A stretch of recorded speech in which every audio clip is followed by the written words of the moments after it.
Ipinapangako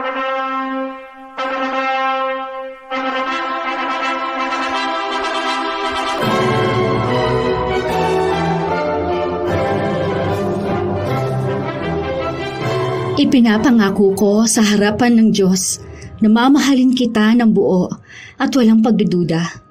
Hindi ko hahayaan na masisira ng selos at galit ang relasyon natin. Ipinapangako ko rin sa iyong pakikinggan kita. Magiging mahinahon at puno ng pagtitiwala. Dahil alam ko na ang isa sa masaya at payapang pagsasama ay pinangungunahan ng pagmamahal at pagtitiwala.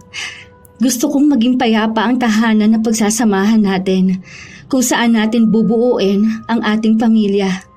Tahanan na walang iyakan, walang sigawan, walang galit, puro pagmamahalan lang. Pangako, ako ang magiging kakampi mo sa lahat. Ako ang magiging pahinga mo, hindi magiging dahilan para sa mabigat na pasanin. Ipinapangako ko rin sa iyo na mamahalin at pakaiingatan kita. Hindi ako magbibigay ng dahilan para magalit ka. Kung sakali man na magkakaroon tayo ng tampuhan, ipinapangako ko sa iyong susuyuin pa rin kita. Ipinapangako ko rin na kahit na anong mangyari, uunawain kita. Minsan kahit mahirap dahil mahirap maintindihan ng mga babae. Pero pangako, bilang magiging haligi ng tahanan, ako ang poprotekta sa iyo at sa mga magiging anak natin. Hindi ko hahayaan na maging mahina ka dahil palagi lang akong nasa tabi mo para maging lakas mo. Hindi ako perpekto, pero pipiliin kong maging tapat at mapagmahal.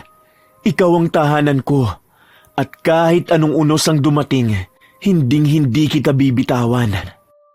Ang sabi nila, ang isa sa malalaking bilangguan ay ang kasal.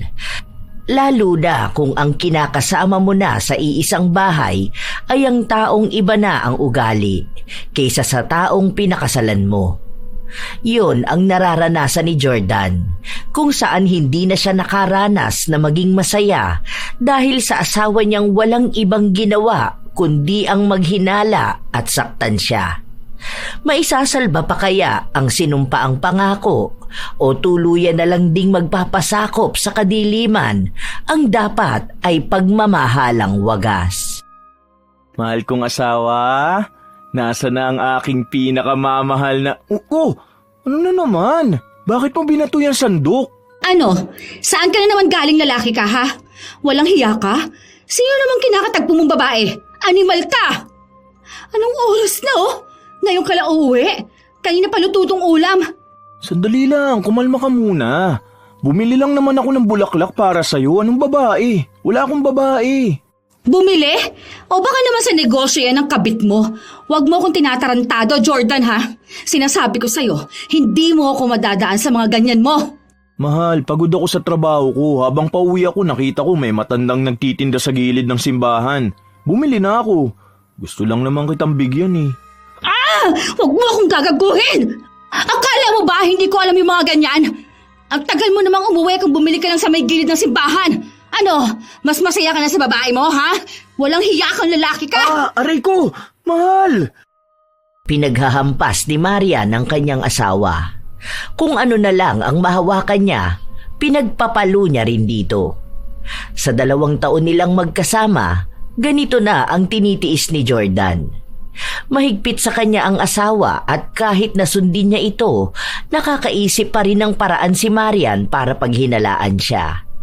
Halos iniwasan na nga niya ang lahat, pero hindi pa rin ito nagiging sapat.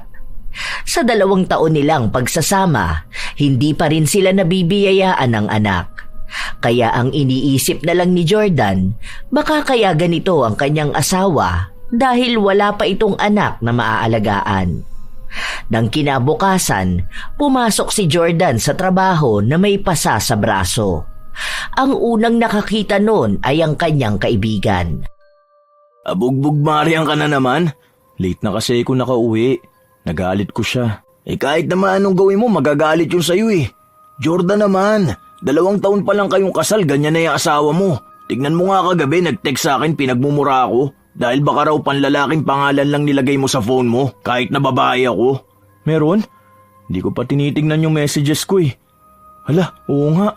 Kaya pala tumatawag sa akin si Sir Mark kanina. Hindi ko nasagot dahil nasa banyo ko. Ano, nakakaya no? Kung ako sa'yo, matagal ko na yung hiniwalayan. Hindi naman siya ganyan dati. Malaki yung tiwala niya sa akin. Hindi ko alam kung ano nangyari. Hindi naman ako nang bababa eh. Baka may problema siya na hindi sinasabi sa akin. Hindi ko susukuan ng asawa ko. Mahal na mahal ko siya. At yun ang pinangako ko sa harapan ng Diyos. Ayokong basta na lang kami maghihiwalay. Alam ko na mapapabalik ko rin siya sa dati niyang ugali. Yung babae na minahal ko. Malaki talaga ang pagtataka ni Jordan kung paanong bigla na lamang naging ganoon ang asawa. Wala siyang natatandaan na naging pagtatalo nila. Ang alam niya lang, may isa itong kaibigan na niloko ng asawa at doon na nagsimula ang paghihinala sa kanya na kahit simpleng mga tao sa buhay niya ay iniisip na babae niya. Minsan pa nga, kahit ang sarili niyang kapatid, pinaghihinalaan na ni Marian. Siya na lang ang humihingi ng tawad sa mga tao na yon. Sa sobrang higpit sa kanya ng asawa, kahit na makipagkita o makipag-usap sa kanyang pamilya, ay hindi na rin pwede. Kahit sa trabaho ay nakabantay si Marian. May mga kausap siyang katrabaho ng asawa para malaman kung ano bang ginagawa nito. Kada kilos din ni Jordan, dapat alam ni Marian. Kahit pagpunta niya sa banyo, dahil kung matagal siyang makakasagot sa mensahe ng asawa, tiyak ay hindi lang kaldero ang sasalubong sa kanya pagbukas ng pinto. Nang mag-uuwian na, nakaabang si Jordan sa orasan. Kailangan eksakto siyang lalabas dahil kailangan niyang mahabol ang oras na ibinigay sa kanya ng asawa. Kahit 1 minuto siyang mahuli, magagalit na ito sa kanya. Halata ang pagod kay Jordan, pero nakikipagsabayan siya sa pagmamadaling umuwi. Hanggang sa makarating siya sa kanilang bahay. Eksakto sa oras, pero galit pa rin ang asawa. Sino tong binanggit ng katrabaho mo sa akin? Sino tong Mirazaki, ha? Ang kapal ng mukha mo magdala ng babae mo sa trabaho mo, ano? Hindi niya ba sinabi sa'yo na VIP namin yun? Sinabi niya. Anong VIP yun? Ayos ka pala eh. Naging VIP ka pa sa babaeng bayaran na yun? Ngayon uuwi ka rito ng ganyan? Pagod na pagod? Hindi ko nga yun babae. Saka paano namang hindi ako mapapagod kung nakikipaghabulan ako sa oras? Kanina traffic pa, mabuti na isingit ko yung motor ko. Ang tuling ko na nga magpatakbo eh. Isa pa, ang dami kong ginawa sa trabaho. Hindi lang si Mrs. Mirizaki ang bisita namin kanina. May bigla ang presentation pa. Bakit hindi ka nag-send sa akin ng video doon? Nag-reply naman ako sa chat mo, di ba? Hawak mo naman account ko. Tignan mo dyan kung sino ang mga nakakausap ko. Kahit nga si mama, di ko makausap eh. Aba, dapat lang. Anong gusto mong sabihin sa nanay mo na hindi mo pwedeng sabihin sa akin, ha? Nagpakasal na tayo, kaya dapat lang hindi ka na nakikipagkita o nakikipag-usap sa pamilya mo. Dapat sa akin lang lahat ng atensyon mo. Kasama yung sa sumpaan natin nung kinasal tayo. Kaya wala kang maikakatwiran sa akin na kahit na ano. Sige na, baka naman pwedeng umupo muna ako. Pagod ako. Bunganga mo na naman agad ang bubungad sa akin. Oh, ano yan? Bakit nagkalat ang mga basag na plato dyan? Dahil galit na galit ako kanina kay Mirazaki na pokpok na yon. Mas lalong nanghina si Jordan. Isa ito sa hilig gawin ng kanyang asawa kapag nagagalit. Nagbabasag ng gamit. Simula nung nagpakasal sila, hindi na nagtrabaho pa si Marian at bago sila lumipat ng bahay ay sinigurado na ni Jordan na kumpleto na ang mga gamit nila.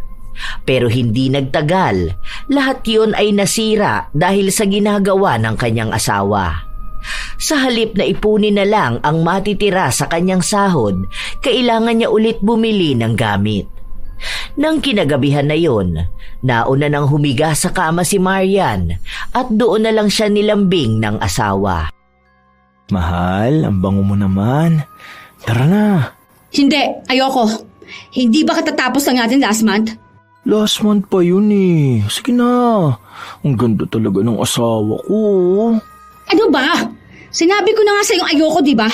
Ginawa na natin yan ng 1 beses last month. Wala akong gana ngayon. Matulog ka na dyan dahil inaantok na rin ako. Kahit sa pagbibigay ng kaligayahan sa asawa, hindi rin magawa ni Marian. Halos bilang lang sa daliri kung ilang beses ba nilang pinagsaluhan ng gabi na totoong may gana. Dahil madalas, napipilitan lang si Marian na sumiping sa asawa. Kaya kapag ayaw nitong pumayag, hindi na lang din namimilit si Jordan. Ilang linggo pa ang lumipas, patuloy pa ring nadadagdagan ang problema nila sa bahay.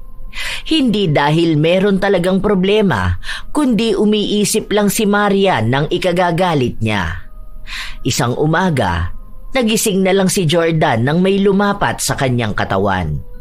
Hinampas siya ni Marian ng walis sa likuran niya. Namilipit siya sa sakit na halos hirap huminga. Ano na namang ginawa ko? Sino yung babae na yon?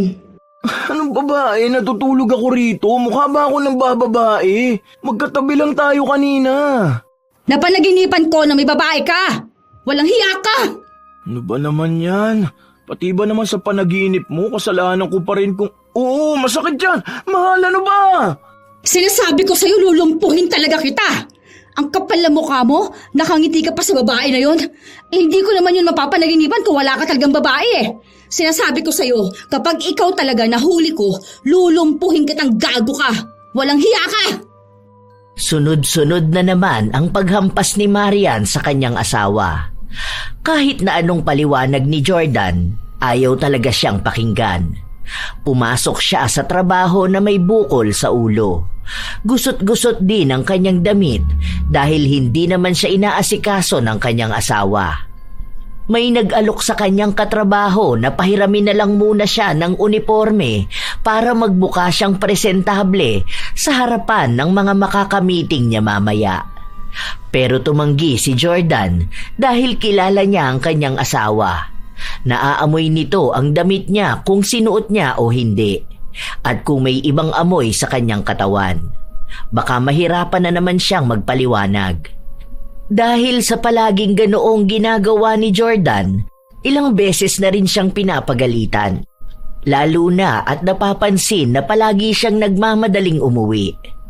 Isang gabi pa, pinaiwan siya ng kanyang amo para ipatapos ang report na kailangan na bukas.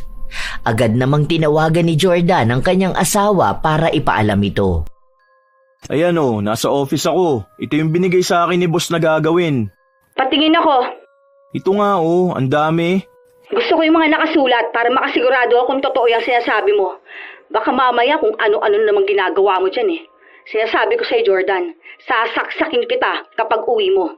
Hindi ko pwedeng ipakita yung laman nito dahil confidential to.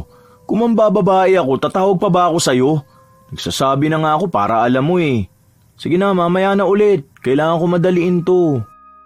Napabuntong hininga na lamang si Jordan matapos na mapatay ang tawag. Sobrang sakit na ng kanyang ulo at katawan. Wala siyang maayos na tulog dahil sa pang-aaway sa kanya ng kanyang asawa. Hindi pa rin siya kumakain at ang dami niyang kailangang tapusin. Lahat na yata ng problema ay pasan niya sa kanyang balikat. Dagdag pa ang asawa niyang nagpadala ng mensahe sa mga katrabaho niya para itanong kung talagang naiwan siya sa trabaho. Mukhang may isa na namang problema dahil ang isa sa napagtanungan ni Marian ay maagang umuwi, kaya ang sagot sa kanya nito ay hindi niya sigurado dahil nga maaga siyang umuwi. Kahit na 4 sa napagtanungan niya ay sinabing nagdagdag nga ng trabaho ang kanilang amo. Di na gumagana tong utak ko. Ano ba naman to? Baka kasi sa sobrang stress mo. Oh, magkape ka na muna. Binili ko yan. Sinabay na kita. Ay, nandito ka na pala. Kailan ka bumalik? Kahapon lang. Tapos ngayon tambak na naman pinapagawa ni boss. May pinapatapos siya para sa Japanese clients. Same ata dyan sa'yo. O sige na, work na. Salamat dito sa kape. Mangilang beses na pahawak si Jordan sa kanyang batok dahil sumasakit ito sa dami ng iniisip niya. Panay pa rin ang tawag sa kanya ng asawa. Halos minu-minuto nitong inaalam kung nasa trabaho pa rin talaga siya. Gusto rin makita ni Marian kung wala siyang ibang kasama, kaya pinapakita ni Jordan ang buong paligid. Dagdag pa na bawas sa dapat ay oras niya sa tinatapos na trabaho. Bakit may bukas na ilaw doon sa kabila? Hindi lang naman ako ang OT ngayon, pati si boss at yung sekretary niya. Ano? Kayo ng sekretary ng boss mo ang gusto niya maiwan dyan? Para ano? Diyan kayo gagawa ng kababalaghan? Ha? Anong kababalagan sinasabi mo? Nakikita mo ba akong nandun? Please naman, mahal. Hayaan mo muna ako makatapos ng trabaho ko. Utang na loob naman. Nahihilo na nga ako eh. Hanggang sa matapos na ang kanilang trabaho, magkasabay pa sana sila ni Sabrina na sasakay ng elevator pero hindi na lang sumabay si Jordan. Kilala niya ang asawa. Sa oras na may mahagip na tao sa tabi niya, magagalit ito sa kanya at pagbibintangan na naman siya. Kahit na hindi naman niya kilala kung sino ang nakakatabi niya. Pag-uwi sa bahay, ang unang napansin ni Marian ay ang mantsa ng kape sa damit ng asawa. Hindi ang pagod nito. Ano yan? Bakit may ganyan yung damit mo? Walang hiya ka, ha? Sinasabi ko na nga, be. May kasama kang babae doon sa opisina nyo. Naglandian kayo, ha? Naglampungan? Kapal na mukha mo magsinungaling sa akin, ha? Ano? Gusto mo na sa kanya, ha? Sino yung kabit mo na yan? Sisiguraduhin kong makakalbo siya kapag nagkita kami. Susugurin ko yan sa opisina ninyo. Malandi ang sekretary ng boss mo, ha? Ano pangalan yan, ha? Ano? Bakit hindi ka sumagot, ha? Taksil ka! Wala kang kwentang tao! Sinungaling ka na laki ka!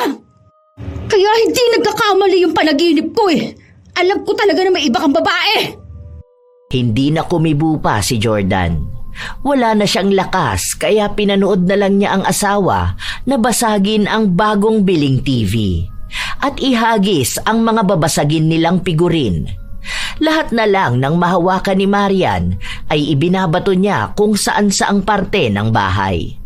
Sa katunayan ay kanina pa nahihilo si Jordan. Ang gusto niya lang naman sana ay makauwi para makapagpahinga. Pero paano siya makakapagpahinga kung gulo ang bubungad sa kanya? Lumaki si Jordan sa pamilyang walang sigawan. Kapag nag-aaway man ang kanyang mga magulang, hindi ito pinapakita sa kanila. Hindi rin naghahagis ng gamit ang kanyang ina kapag nagagalit ito. Kaya sa ginagawa ni Marian, hindi pa rin nagpoproseso sa utak ni Jordan kung anong buhay ang kinasangkutan niya. Mahal niya ang asawa, pero nakakaramdam na siya ng pagod. Pati sa pagmamahal, wala na siyang gana.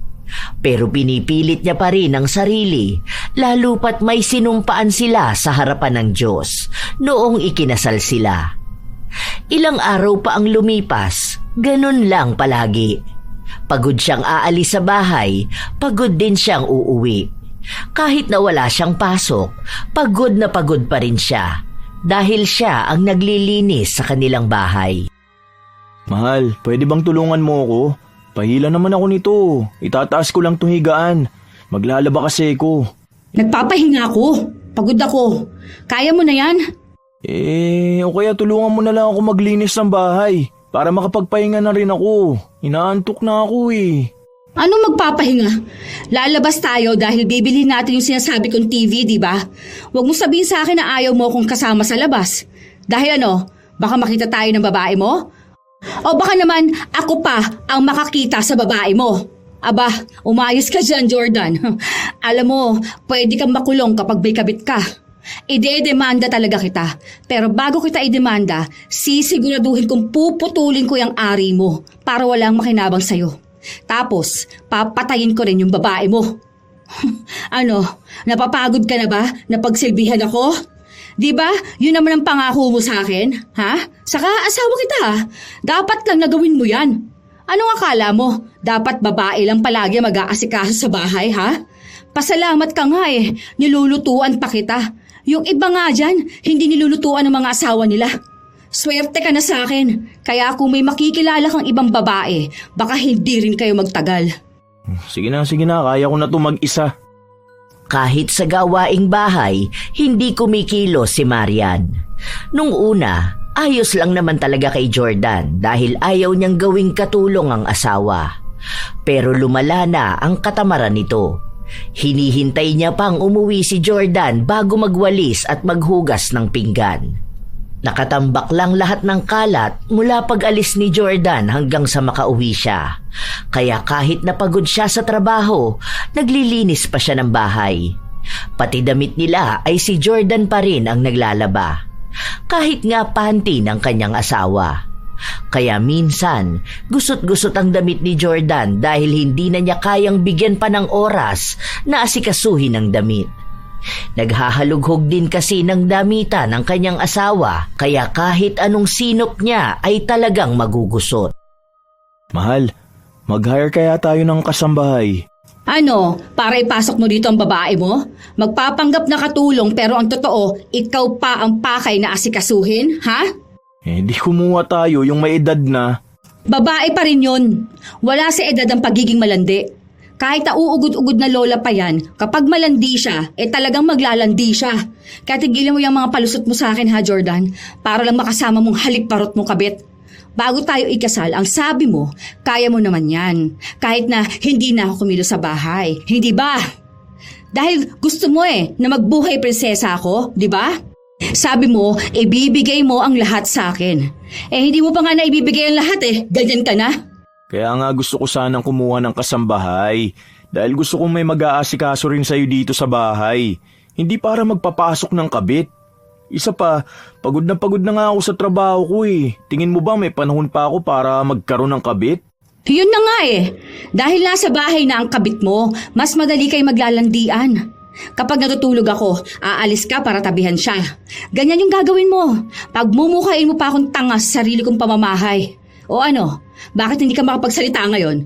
Dahil alam mong totoo ang sinasabi ko, di ba? Ang daming taong ganyan ang ginagawa, tapos gusto mong gumaya?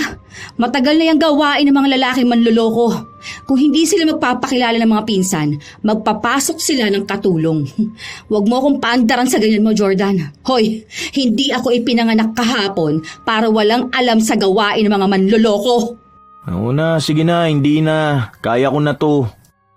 Ayaw na lang makipagtalo ni Jordan dahil sayang lang sa oras. At baka mas marami pang sabihin ng kanyang asawa kaysa sa matatapos niyang gawain. Nang matapos niyang makapaglaba at makapagsampay, umalis na sila ni Marian. Kung ano ang ayos ng asawa, siya namang nagmukha siyang kawawa o pulubing nakasunod lang kay Marian. Lumang damit kasi ang pinasuot sa kanya dahil ang katwiran ni Marian, hindi naman kailangang magpakitang gilas ni Jordan sa labas, kaya bakit pa siya mag-aayos? Ibinibida na naman ito na baka gusto lang ni Jordan na magpapansin sa mga babae. Nang makapasok sila sa pagbibilhan nila ng TV, babae ang unang lumapit sa kanila. Kay Jordan siya nagtanong pero hindi ito sumagot. Dahil base sa mukha ni Marian, naiinis na ito. Pwede ba yung manager ang tawagin nyo? Yung lalaki, dahil ayoko sa'yo, nilalandi mo ang asawa ko. Mahal, huwag ka namang gumawa ng iskandalo rito. Nakakaya naman sa kanila Nagtatanong lang sa akin kung anong bibili natin. Trabaho niya yun At talagang ipinagtatanggol mo pa yung malandi na yan, ha? Ano, may gusto ka ba sa kanya, ha? Hindi naman niya maganda Tingnan mo, ang kapal ng blush on. Tapos kulay pula pa ang lipstick. Hindi naman yan lalapit sa'yo kung hindi ka yan lalandiin. Nagpaliwanag ang babae at sinabi na may asawa na siya. Hindi niya intensyon na magkaroon sila ng problema dahil nilalapitan niya lahat ng papasok para tanungin kung anong kailangan nila at magabayan sa bibilhin nila. Oh, may asawa ka naman na pala, pero nilalandi mo pa ang asawa ko. Kawawa naman ang asawa mo kung ganon. Mahal, ano ba? Nakakahiya na. Nakatingin na sila sa atin Sa iba na lang tayo bumili. Miss, sorry talaga. Sorry. Pinilit ni Jordan na ilabas ang kanyang asawa, pero hindi tumitigil si Marian. Panay siya daldal sa babae at minumura niya rin ito. Mabuti na lang ay agad na dumating ang lalaking manager at tinanong kung ano ang nangyayari. Nagpaliwanag si Jordan sa kung ano ba ang nangyayari habang ang asawa naman niya ay panay pa rin ang daldal. Hindi nakakaramdam ng hiya kahit pa ang daming taong nakakarinig ng sinasabi niya. Pasensya na po talaga. Bibili po kasi sana kami ng TV pero nagkaroon pa ng ganitong gulo. Pakisabi na lang po dun sa staff nyo na sorry. Bakit hihingi ka na sorry sa babae na yon? Siguro nagagandahan ka na sa kanya, no? Oh, bakit hindi mo samahan yung babae na yon, no? Malandi na yon? May asawa na, gusto pang mang-ahas ng asawa ng iba. Para matapos na ang gulo, binayaran na ni Jordan ang binibili nila at saka sila lumabas. Pero ang asawa niya ay walang pakialam. Panay pa rin ang salita nito na may kinalaman sa paninira sa babae.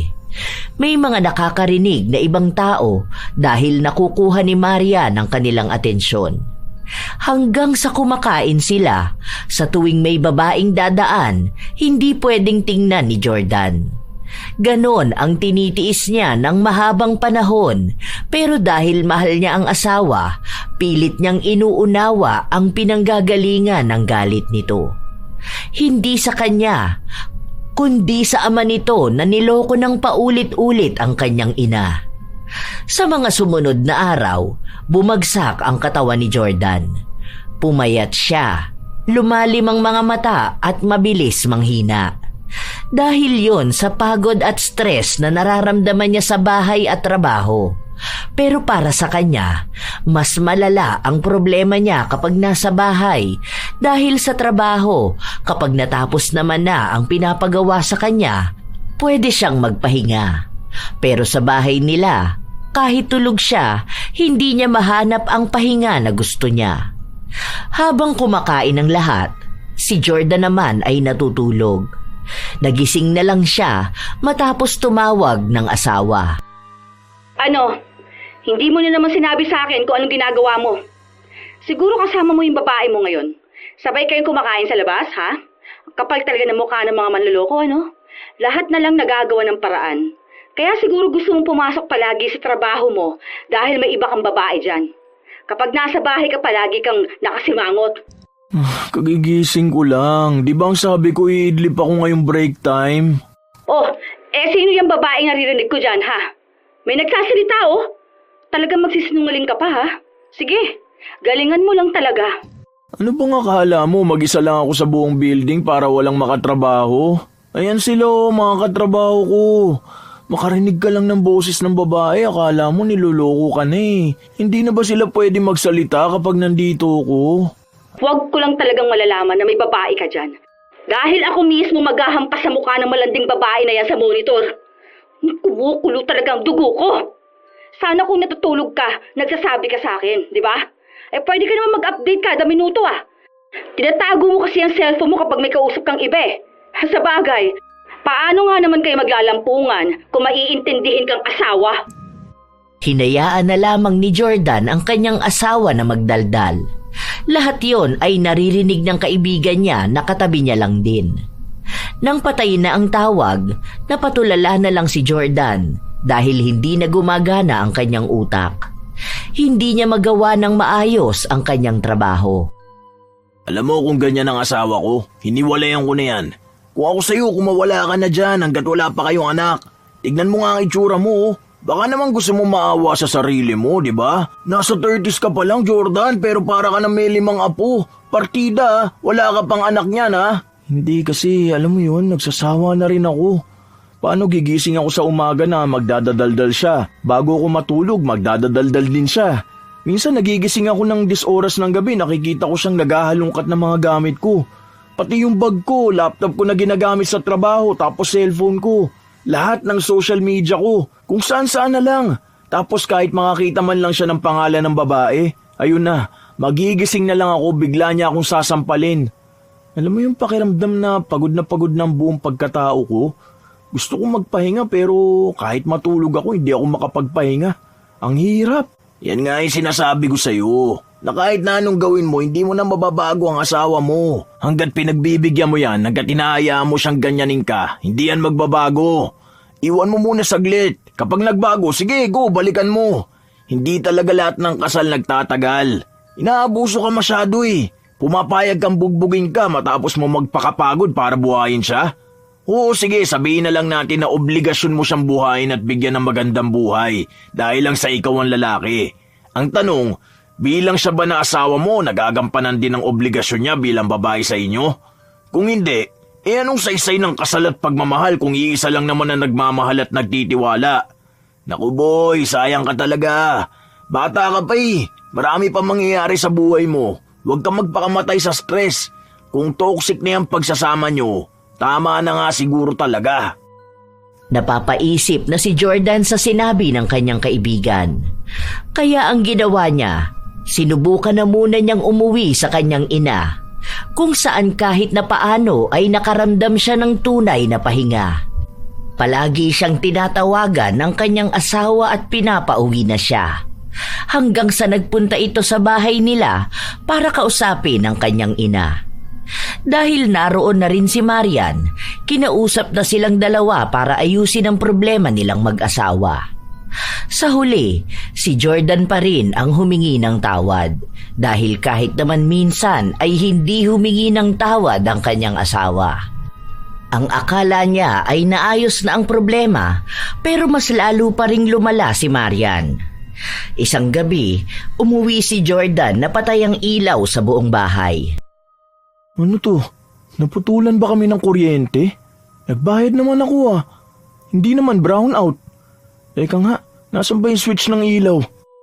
Kasabay ng pagbukas niya ng ilaw ay may tumama namang matigas na bagay sa kanyang ulo. Binato siya ng kanyang asawa at sandaling namanhid ang kanyang buong mukha. Ang alam na lang niya ay may nararamdaman siyang likido sa kanyang noo. Doon na siya nakaramdam ng hilo. Anong ginagawa mo? Bakit mo ako binato ng rice cooker?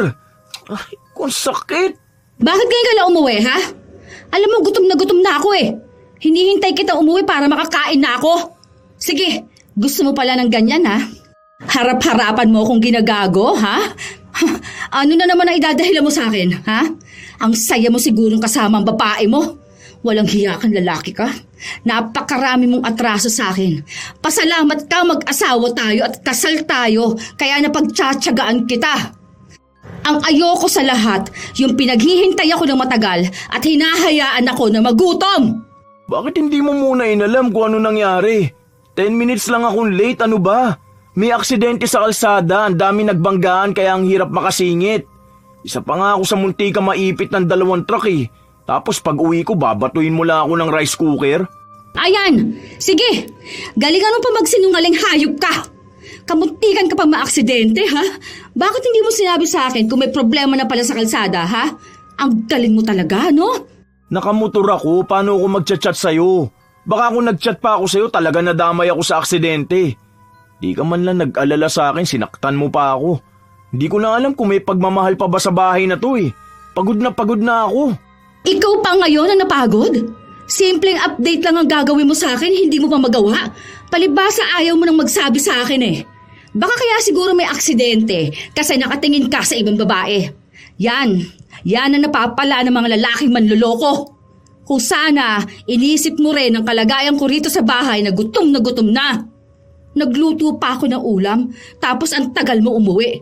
Siguro naman kahit na sinong asawa, magagalit kapag ganyan. Lagi ka nalang may dahilan. Wala kang ibang ginawa kundi maghanap ng palusot. Gusto ko ng pahinga, pero hindi ko mahanap sa bahay na to. Wala ko ibang nararamdaman kundi pagod. Ang sakit na ng ulo ko sa panay mong daldal eh. Hindi mo pwede na kahit sana isang beses lang, utang na loob. Ako na nagmamakaawa sa'yo. Isang beses lang, umuwi naman ako sa bahay na to nang wala ng ingay na naririnig. Magigising ako isang araw ng kusa at hindi sa pananakit mo o sa bunganga mo. Gusto ko ng totoong pahinga. Ano na naman ang gagawin mo? Pupunta ka na naman sa nanay mo, ha? Magsusumbong ka na naman sa kanya? Tayong dalawa mag-asawa, dapat wala silang pakialam sa kung ano man ang pinag-aawayan nating dalawa. Labas na sila sa problema ng mag-asawa. Yan ang sabihin mo sa pamilya mo, ha? Hindi yung kapag may problema tayo, uuwi ka sa inyo. Dahil doon nakakapagpahinga ako na maayos. Gigising ako na may pagkain na si mama na hinanda sa akin, na may babaunin ako, na mabango ang damit ko, na mukha akong malinis. Maayos ang tulog ko. Ang sarap sa pakiramdam ng ganun. Minsan nga iniisip ko na lang na siguro mas maganda kung hindi na lang yata ako nag-asawa eh. Oh, kahit na mag-isa ako sa buhay, magkakaroon naman ako ng kapayapaan sa... Nagsisisi ka na pinakasalan mo ako? Kulang pa yung sampal ko sa'yo para magising ka dyan sa kahibangan mo. Nangako ka sa harapan ng Diyos, tapos ganyan ka na ngayon magsalita sa akin? Naiyak na ng tuluyan si Jordan. Hindi na kaya ng mga salita niya ang kanyang asawa. Pakiramdam niya ay wala na siyang karapatan pang magsalita. Dahil ang opinyon niya ay katulad niyang walang halaga. Hindi naman ganon ang iniisip niyang klase ng problema ng mag-asawa. Pero sinubukan niya pa ring intindihin at piliin ang kanyang asawa. Sinasaalang-alang na lamang niya ang pangako niya sa Diyos na kahit anong mangyari ay mamahalin niya ang kanyang asawa. Nang gabi rin na yun, sinaktan ni Marian si Jordan. Pinaghahampas niya ito, pinagsisipa, at hindi pa rin nababawasan ang galit na kanyang nararamdaman, kaya muli na naman siyang nagbasag ng mga gamit. Kahit ang mga bago nilang biling gamit, pinagsisira niya. Ganoon siya kagalit para sa simpleng bagay lang. Kinabukasan, pumasok si Jordan na may pasa sa kanyang mukha. Sanay na ang kanyang mga katrabaho. Alam na nila ang ibig sabihin kapag pumapasok si Jordan ng may pasa o sugat. Habang abala si Jordan sa trabaho niya, napatigil siya dahil nakaramdam siya ng pagkahilo. Ayos ka lang ba? Medyo mainit ka. May lagnat ka yata eh. Humingi ka ng gamot dun kay Sabrina. Sakit ng ulo ko. Sino ba namang hindi lalagnatin sa ganyang buhay, di ba? Magpahinga ka na lang muna, kaysa bigla ka pang mahimatay rito. Nahihilo pa si Jordan nung tumayo siya. Pagdating niya sa opisina ni Sabrina, abala ang dalaga sa ginagawa nitong trabaho. Pero inuna naman siya nang sabihin niyang kailangan niya ng gamot. Mabuti na lang pala nakabili ako kanina. Gusto mo bang matulog muna? Tara sa klinik. Wala kasi si Sarah ngayon, mamaya pa siya papasok. Pagkatapos mong uminom ng gamot, magpahinga ka na lang muna. May sugat ka pa. Ako na lang ang maglilinis niyan. Hindi na, ako na lang. Kaya ko naman to. Salamat dito sa gamot ha. Hindi na, ako na. Mukhang hindi mo rin maayos na linis yan, no? Ang dumi pa ng ipinantapal mo dyan. Baka mamaya may impeksyon ka pa niyan. Baka mas malala pa ang maging problema. Hindi na nakatanggi pa si Jordan. Mabait si Sabrina at matagal na silang magkakilala. Lahat ng tao rito sa opisina nila ay talagang inaalagaan ito, lalo na kung kailangan din ng tulong. Habang inaasikaso ng dalaga ang sugat ni Jordan, panay naman ang tawag ni Marian. Bakit hindi mo sagutin yung tawag ng asawa mo? Baka nag-aalala yun sa'yo. Magagalit lang yun kapag nalaman niyang may naglinis ng sugat ko o may nagbigay sa akin ng gamot, lalo na kung babae. Ay, oo nga pala. Laman niya ng chismis dito sa office. Naging concern na rin nila dahil bumababa ang productivity mo sa work. Gusto ka nga sana namin makausap, kaso may nagsabi sa amin na kapag kinausap ka namin, magagalit nga ang asawa mo at baka abangan pa kami sa labas ng opisina. Nakakahiya na, no? Ang dami nang may alam na ginugulpi ako ng asawa ko. Sipin mo yun, bugbog sarado, kalalaking tao. Nag-usap na ba kayo ng asawa mo tungkol dyan? Alam mo, kung grabe na ang ginawa niya sa'yo, baka pwede ka nang manghingi ng tulong. Kumausap ka ng attorney o kaya meron ata yung parang marriage counseling ba yun? Tapos na kami dyan pero wala naman nagbago. Ewan ko, ayoko magpaaway dahil ayoko rin naman siraan ng asawa ko. Kaya hindi ako nagkukwento ng kahit ano rito sa office. Naiintindihan ko naman, lalo na asawa mo yun, syempre mahal mo yun. Kahit naman siraan mo siya sa iba, kung di mo naman siya iniiwan, wala lang din, di ba? Wala kasi akong asawa kaya hindi ko alam yung ganyan. Pero kung sakali man na may maitutulong ako o kaya kailangan mo ng kausap, andito lang ako ha.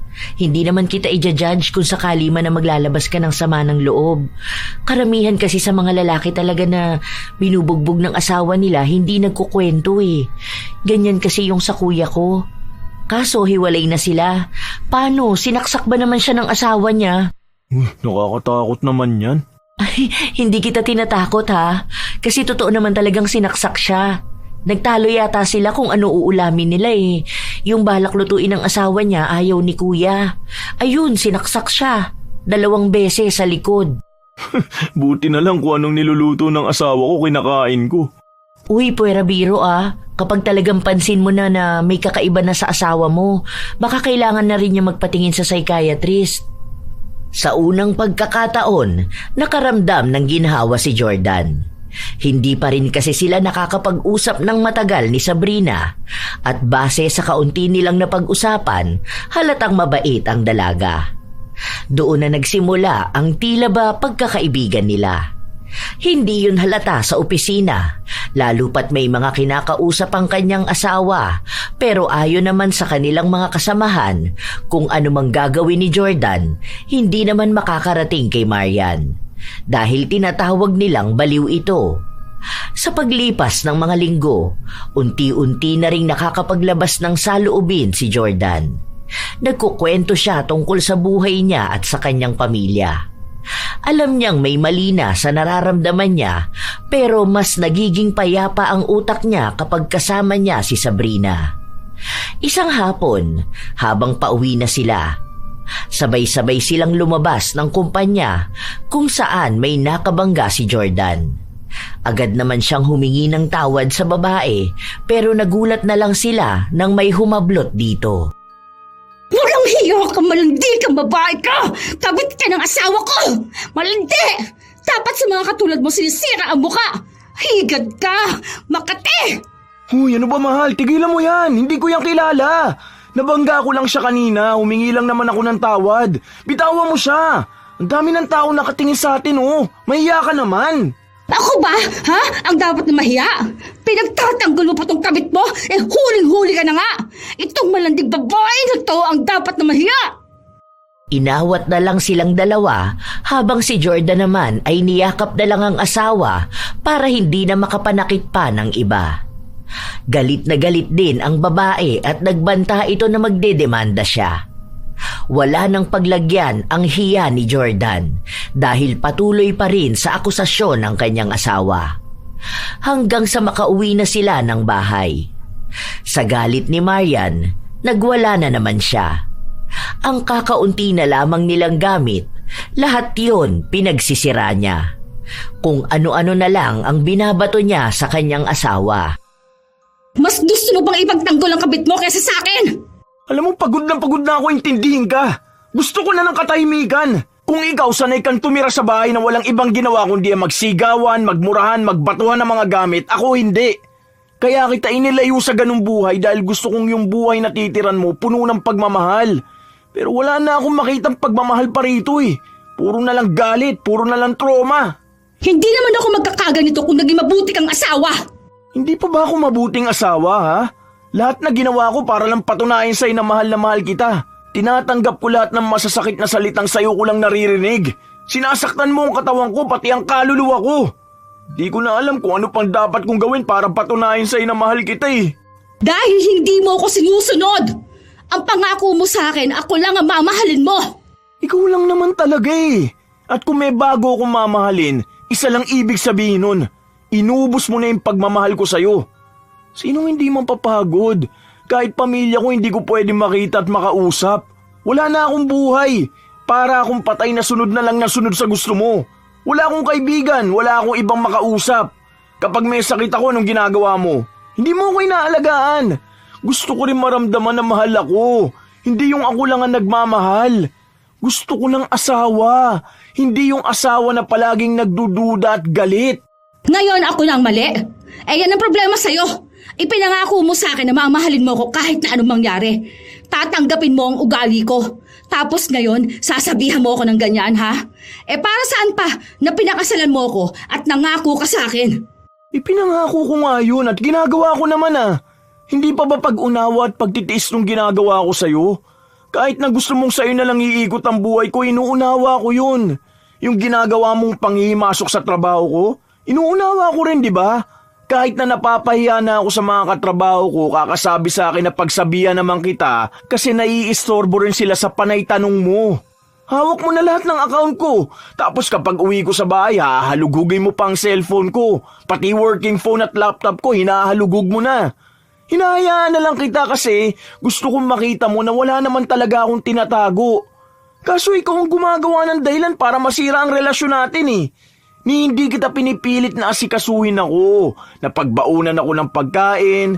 Minsan nga pag uwi ko ng bahay, ako pa magsasayang at magluluto ng ulam eh. Kahit pagod na ako sa trabaho, pinagsisilbihan pa rin kita. Kasi asawa kita. Pero sana naman magpakasawa ka rin. Hindi ko sinasabi na magpakakatulong ka rito sa bahay. Dahil kung ako lang gusto kong mag-hire ng kasambahay. Basta! Ikaw pa rin ang mali dito!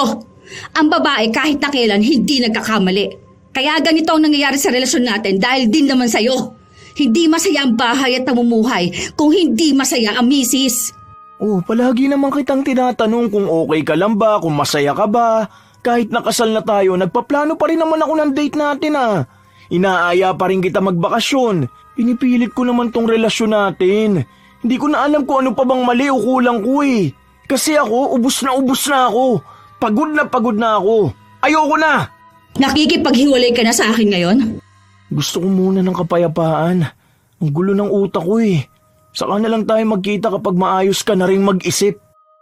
Umalis si Jordan sa bahay nila nang walang bit-bit na kahit ano. Hindi siya nagpunta sa kanyang ina, kundi sa opisina. Doon siya matutulog at magpapahinga. Pwede naman yun, lalo na't kilala naman siya ng gwardya na nagbabantay sa opisina nila. Nakarating na rin pala agad ang eksena na ginawa ng kanyang asawa. Pagpasok niya sa opisina, naabutan niya si Sabrina na pauwi pa lang. Oh, akala ko nakauwi ka na. Umakyat ulit ako kasi may nakalimutan ako isubmit na report. Ano, okay na ba ang asawa mo? Natakot ako sa kanya kanina. Hindi ko akalain ganun pala siya magalit. Totoo pala na kahit sinong lumalapit sa'yo, inaaway niya.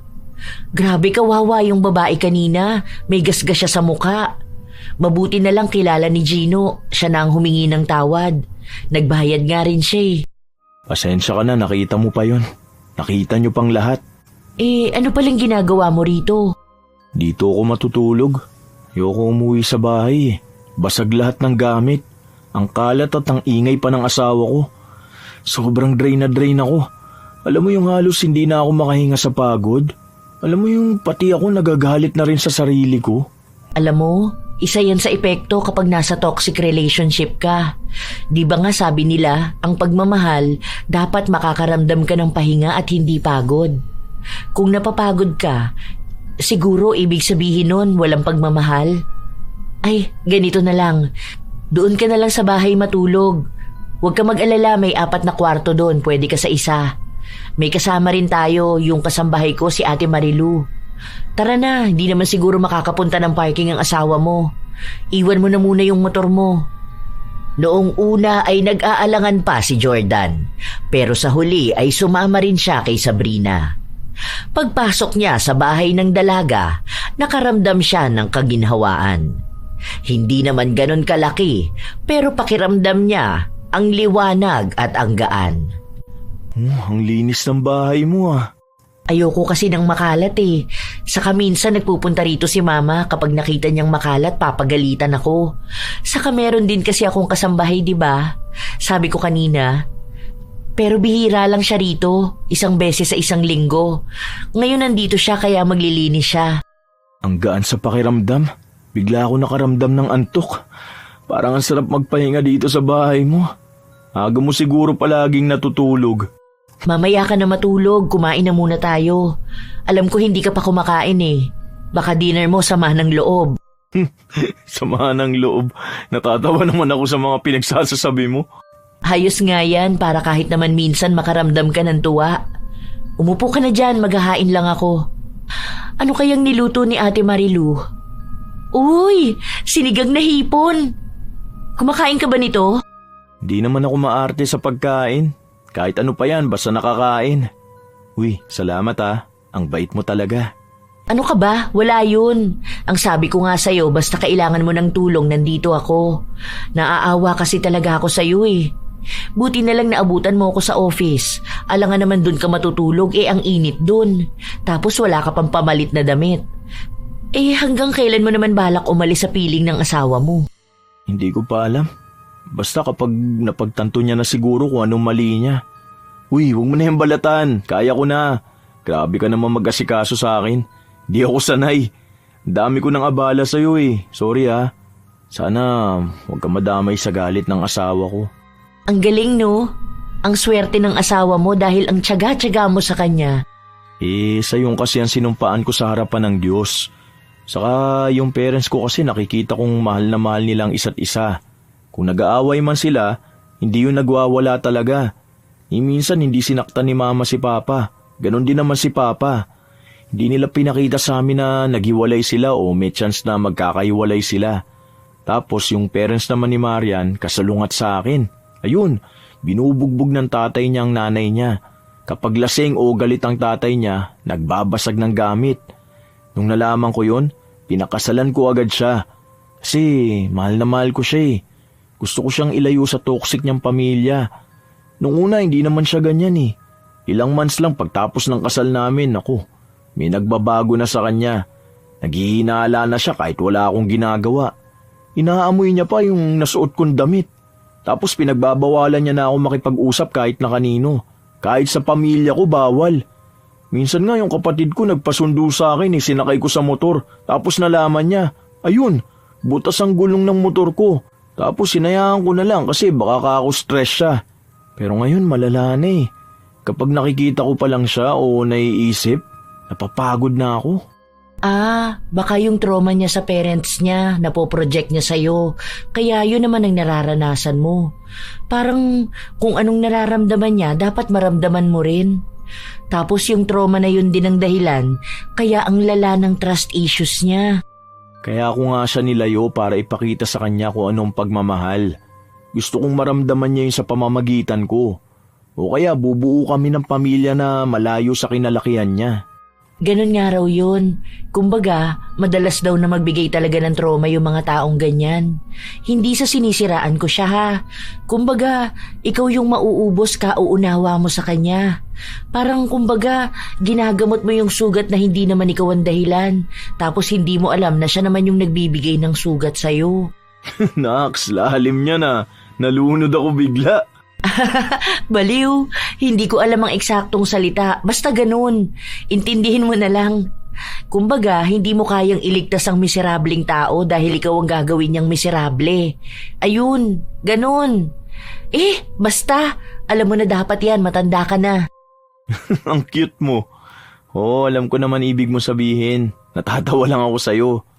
Bakit ikaw, naranasan mo na ba yan? Kung makapagsalita ka, akala mo talaga. Naku oo, sa last ex ko. 1 year kami nun kaso sobrang toxic. Controlling. Gusto niya sa kanya lang iikot ang buhay ko. Ganyan din kaya gets kita. Ayaw niyang nag-aayos ako. Kahit buhok ko bawal ko suklayin dahil baka raw kung kanino ko nagpapapansin. Tapos ang taba ko nun, ang itim, ang pangit. Mukha pa akong matanda dahil stress na stress ako sa kanya. Nagkandaleche-leche pa ang buhay at career ko. Bago ako pumasok dyan sa company, ganun kalala. Pagod na pagod ako sa buhay ko. Parang pati ako, ayoko na sa sarili ko. Hanggang sa umabot na sa puntong ayoko na talaga. Sinasaktan niya rin ako anong breaking point mo? Nung wala na talaga akong kapayapaan, palagi ako umiiyak.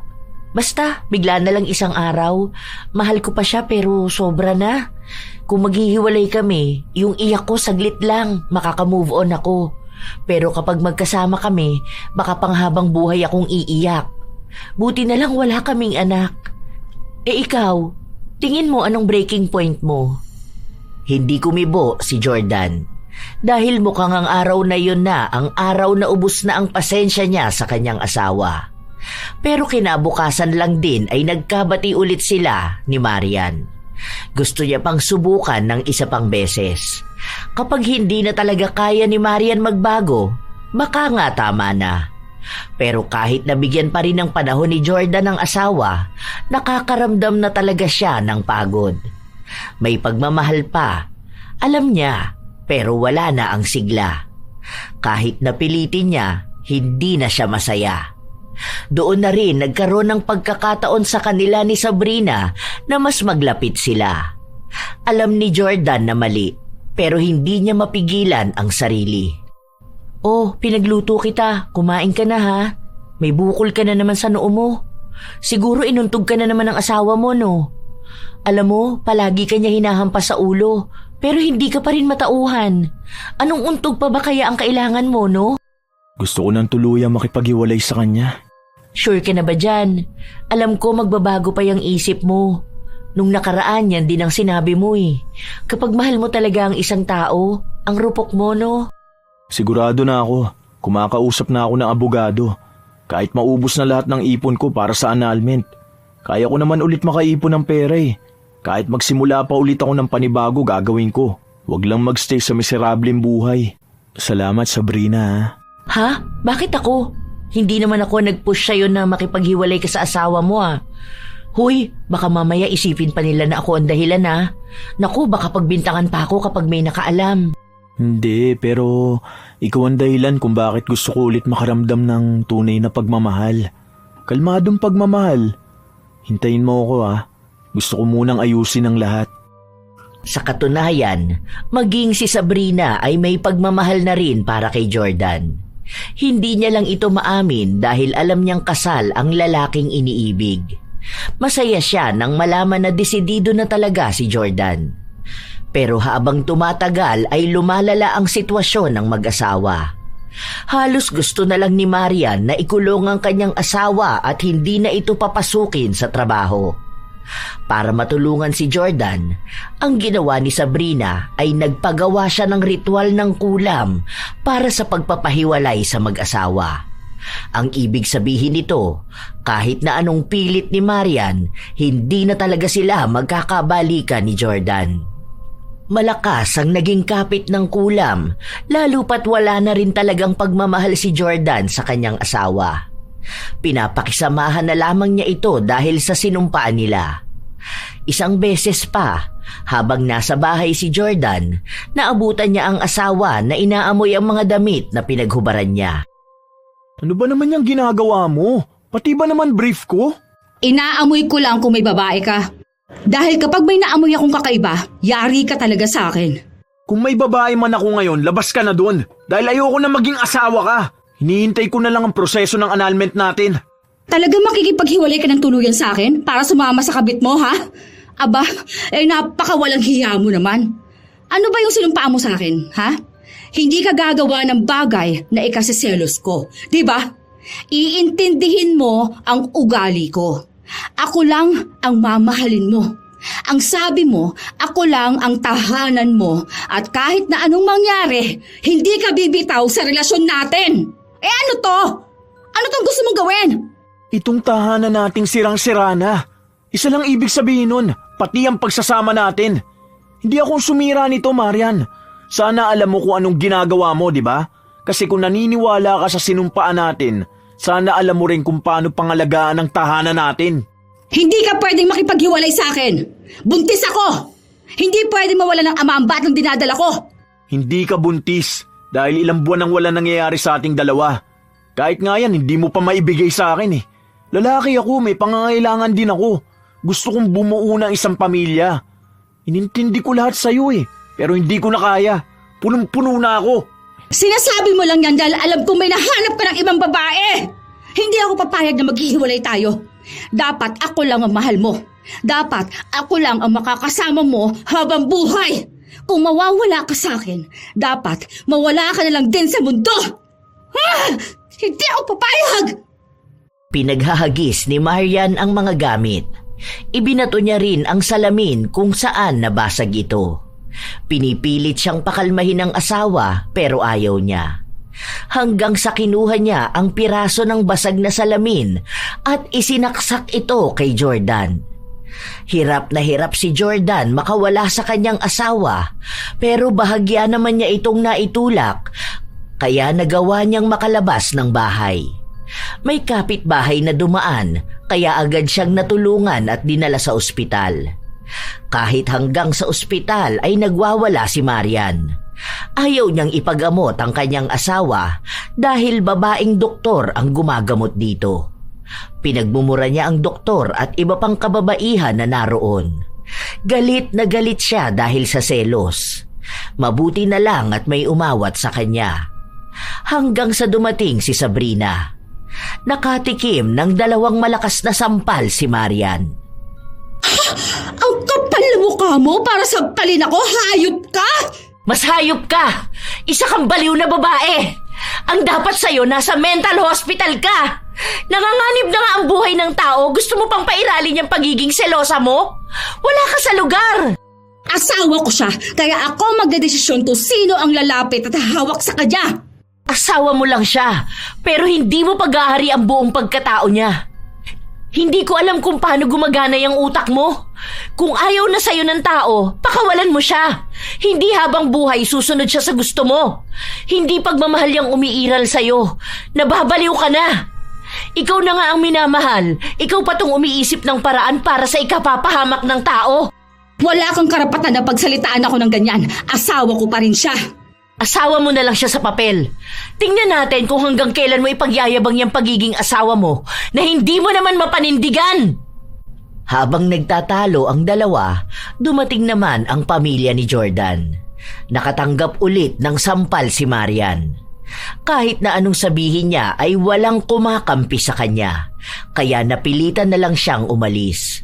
Dahil nagbanta ang ina ni Jordan na ipadadakip siya sa mga pulis. Hindi umalis si Sabrina sa ospital dahil gusto niyang masigurado na maayos si Jordan.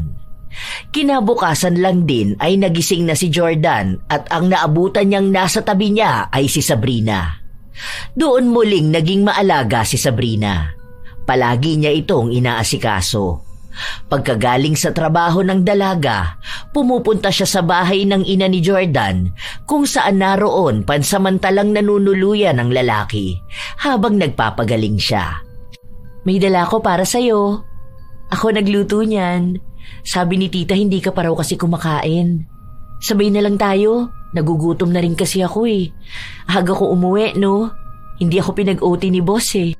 Di pa ba ako matatanggal sa trabaho? Baka paggaling ko naman wala na ako mapapasukan. Alam naman ni boss, saka akong bahala. Naipaliwanag ko naman ng maayos. Saka mahihirapan sila makahanap ng kapalit mo, no? Huwag mo nga akong patawanin. Sumasakit ang sugat ko eh. Hindi naman kita pinapatawa. Nagsasabi lang ako ng totoo. Magaling ka kasi sa work mo. Kapag sinabi ni boss na tapusin mo ng 2 hours lang, nagagawa mo. Grabe, napakabukod tangi mo. Habang masaya ang dalawa na nag-uusap, nakarinig sila ng kaguluhan sa labas ng bahay. May nambabato sa bintana at sa gate. Nang silipin nila kung sino, si Marian ito. Ang dami na ring mga kapitbahay nila ang natatakot dahil baka makatama siya. Ilabas niyo ang asawa ko! Mga walang hiya kayo! Anong gusto niyong gawin? Angkinin niyo siya, ha? Mga gago pala kayo! Ang sumagot sa kanya ay ang ina ni Jordan. Sinabi sa kanya na hiwalay na raw sila ng kanyang anak. Hindi na niya ipapaubaya si Jordan sa isang baliw na babae. Asawa ko pa rin yan! Humarap kami sa Diyos. Nangako kami na kahit na anong pagsubok ang dumaan sa pagsasama naming dalawa, hindi kami maghihiwalay. Kaya walang kahit na sinong tao ang hahadlang sa amin. Hindi ako papayag. Ako ang asawa niya. Ako lang dapat ang kailangan niya sa buhay niya. Habang nagpapatuloy siyang magwala at mambato sa gate at kung saan-saan, may tumawag ng barangay tanod at dinakip siya. Nung una ay nahihirapan sila dahil talagang ayaw magpaawat ni Marian. Hanggang sa nadakip na talaga siya. Takot na ang nararamdaman ng pamilya ni Jordan, kaya kahit daw anong mangyari ay hindi na nila hahayaan si Jordan na bumalik sa babaeng yun. Kahit pa sabihin na kasal sila at kasalanan ang pakikipaghiwalay sa asawa. Kung ganong klase rin naman ang asawa, dapat lang naiwanan. Bumalik ang dalaga sa kwarto kung saan baka sa mukha ni Jordan na takot siya. Huwag ka na matakot, maraming poprotekta sa'yo. Pinablatter na siya ni na tita. Nakakatakot pala talaga siya, no? Nanginginig ako kapag naririnig ko ang boses niya. Naaalala ko lahat. Sa trauma yan eh. Kaya nga nagsuggest ako kay tita na magpa-therapy ka na rin. Kasi baka mauwi pa sa anxiety at depression yan. Baka mas malala pa dyan at umabot ka sa pagiging suicidal. Iba yung trauma na binigay sa'yo ni Marian. Buti medyo natauhan ka na, no? Akala ko a-attend na lang kami ng lamay mo eh. Salamat sa'yo hindi mo ko iniwan. Salamat sa pag-aalaga mo sa akin. Wala na yun. Basta gusto ko lang din na maging maayos ka. Dahil mahal kita. Ang akala ni Jordan ay hindi na niya ulit mararamdaman kung paano ang magmahal. Pero ngayon, mas nabibigyan ulit ng kulay ang kanyang buhay dahil kay Sabrina. Ipinangako niya rito na kapag natapos na niyang asikasuhin ang pakikipaghiwalay kay Marian, aayusin din niya ang kanyang sarili. Gusto niya raw mahalin si Sabrina nang buo na siya at magaling na sa mga sugat na iniwan sa kanya ni Marian. Dahil ayaw niyang si Sabrina naman ang sasalo ng tromang nakuha niya. Nagtuloy-tuloy ang proseso ng paghihiwalay ng mag-asawa habang nakakapit pa rin ang kulam sa dalawa. Ibig sabihin, wala na silang ibang nararamdaman sa isa't isa. Wala na ang pagmamahal. Inilihim ito ni Sabrina dahil gusto niyang matapos na rin ang paghihirap ni Jordan. Alam niyang mali pero naaagaw na rin siya ng kanyang damdamin at pagmamahal sa lalaki. Ang alam niya lang, mahal na rin naman niya si Jordan. At kung babalik pa ito kay Marian, baka tuluyan na ngang masira ang kanyang buhay. Taon din ang inabot at kahit na hindi pa hiwalay sa papel sina Marian at Jordan, nagsasama na sa iisang bahay ang dalawa. Pinabayaan na lamang ni Jordan ang bahay nila ng asawa dahil wala na rin naman daw siyang mapapakinabangan doon. Sa galit kasi ni Marian, sinunog niya ang bahay pero ngayon na wala siyang matirhan, doon din niya isiniksik ang sarili. Lahat ng gamit ay sira na. Naging tanggap ng pamilya ni Jordan si Sabrina dahil mas mabait ito, maalaga at mas maaasahan. Minsan pa nga na sumugod si Marian sa bahay ng ina ni Jordan dahil hindi niya alam kung saan na nakatira ang dating asawa. Kahit kasi puntahan niya sa trabaho si Jordan, hindi siya pinapapasok ng gwardya. Kapag gumagawa siya ng gulo ay pinapadakip siya sa mga pulis. Basta ang alam din ni Jordan ay malaki na ang pinagbago ng kanyang buhay. Hindi lang sa kanyang damdamin, kundi pati na rin ang ibang aspeto. Iba na rin ang kanyang itsura, na halatang maalaga ang kanyang bagong kinakasama. Halos 4 na taon na ang nakalipas, nagkaroon ng anak sina Jordan at Sabrina. Ang cute-cute naman ng baby na yan. Kamukha ng daddy, oh. Buti na lang ang ilong nakuha sa mami, ano? Kung sa daddy, ay nako. Grabe ka naman, Han. Pogi pa rin naman ang daddy niya. Tignan mo nga, love na love mo. Pero syempre, love na love ko rin kayong dalawa. Pangako ko sa inyo, bibigyan ko kayo ng magandang buhay. Lilipat na rin tayo ng bahay dahil lilipat ako ng branch. Na-promote na ako. Wow, talaga ba? Ay, congrats, Han! Deserve mo yan. Sa sobrang loyal mo ba naman sa company? 2 na naging asawa mo, andoon ka pa rin. Grabe ka naman sa 2 na naging asawa. Pero ngayon, sa bago kong papasukan, 1 na lang ang makikilalang asawa ko. At ikaw yun. Mag-asawa pa rin kayo ni Marian sa papel. Hindi na ngayon, dahil isa sa good news, annulled na kami.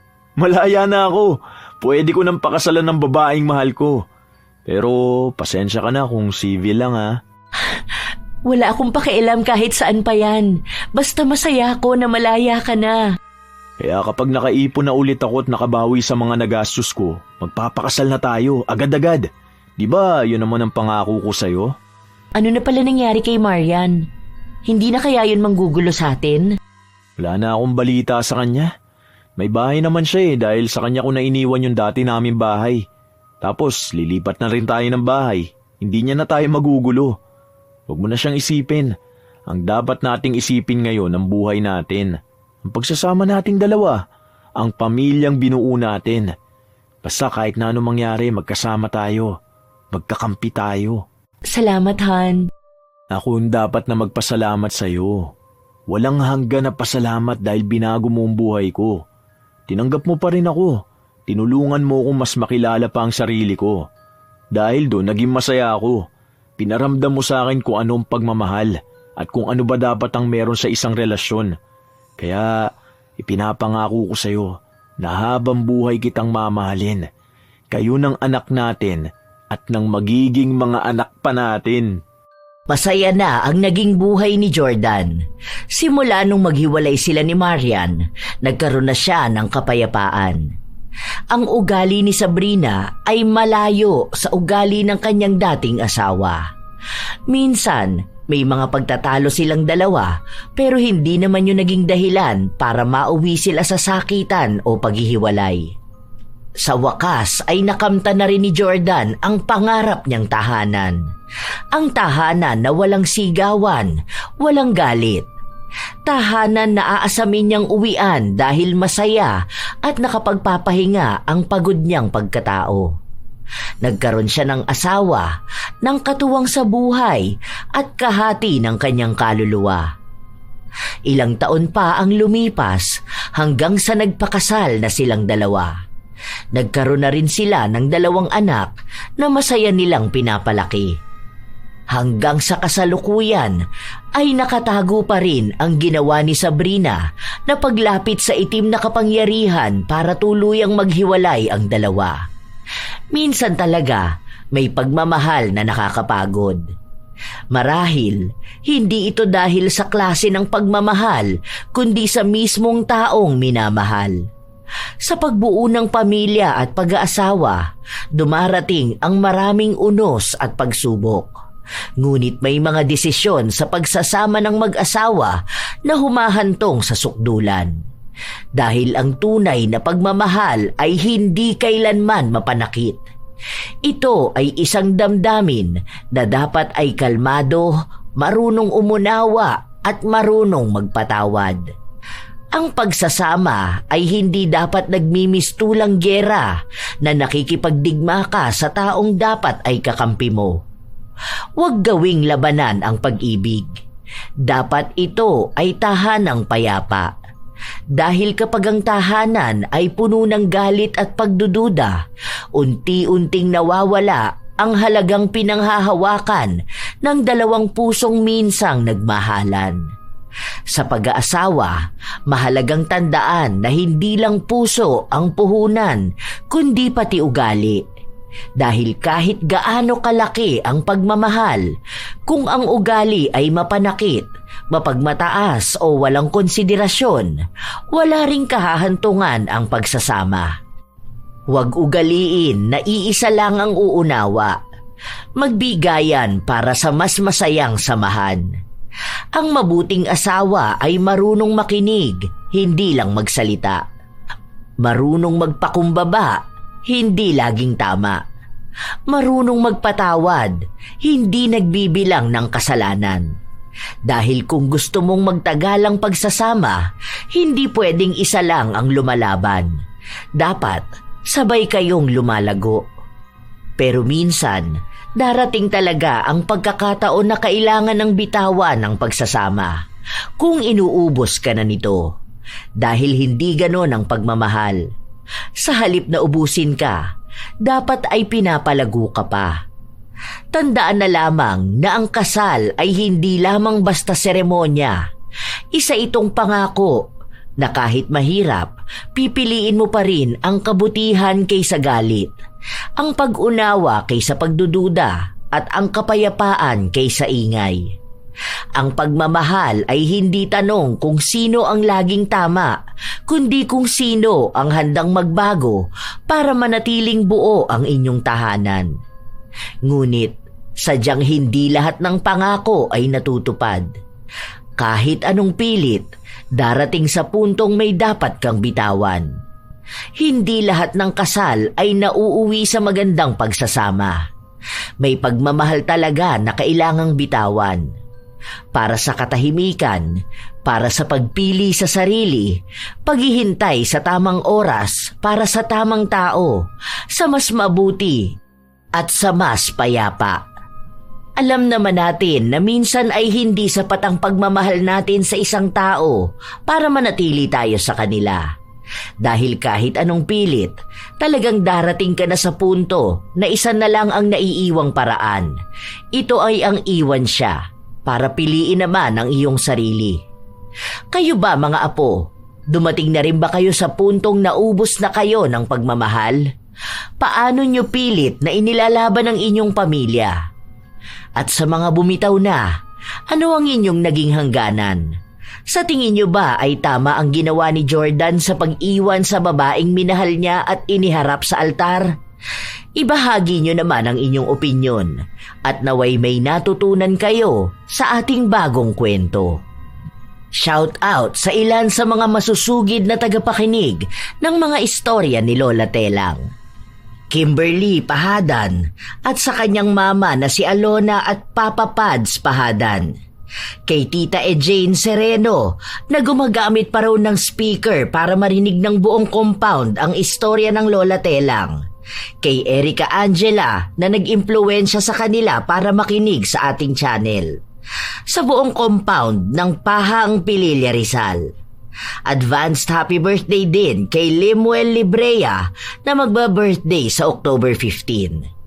Shout out kina Joseph Henaro Rafanan, Jocelyn Kai, Nashti 28, Loriana Acompañado, Rosemary Casonete, Richelle Ann 19, Jenna Nolasco, Sally Nicolas, Filipina Palsario, Marisa Villanueva, Mangyan Vlog 2019, Skyler and Yani TV, Sabrina Lim, ZL.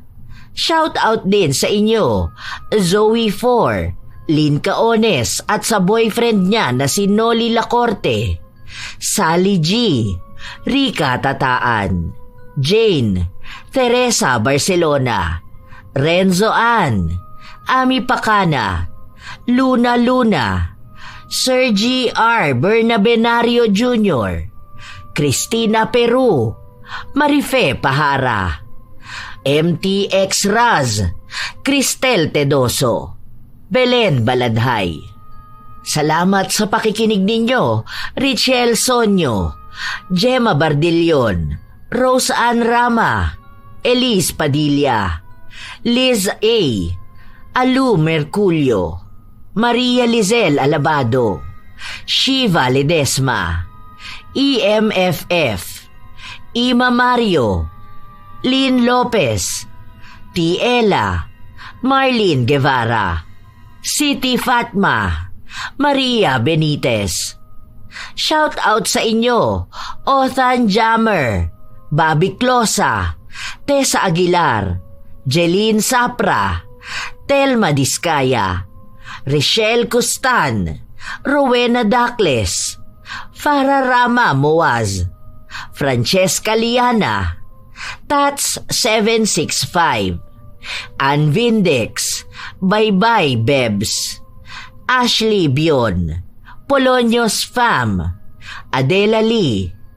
Salamat sa lagi niyong pagsubaybay, Elizabeth Hardenil, Florence Hervasio, Chris Alcantara, Lisa Takada, Mary Jane Rico, Jeza May Nario, Gaylen Ukol, Shael Elias, Jenny V. Suko, Elez Zel, Hazel 1998, MH9435, Arvid Shane Hoiberg Channel, Elaine Cardiente at Arlene Hilaga. Ito ang inyong Lola Telang at maraming salamat sa bawat isa sa inyo sa lagi niyong pag-aabang at pakikinig mga apo.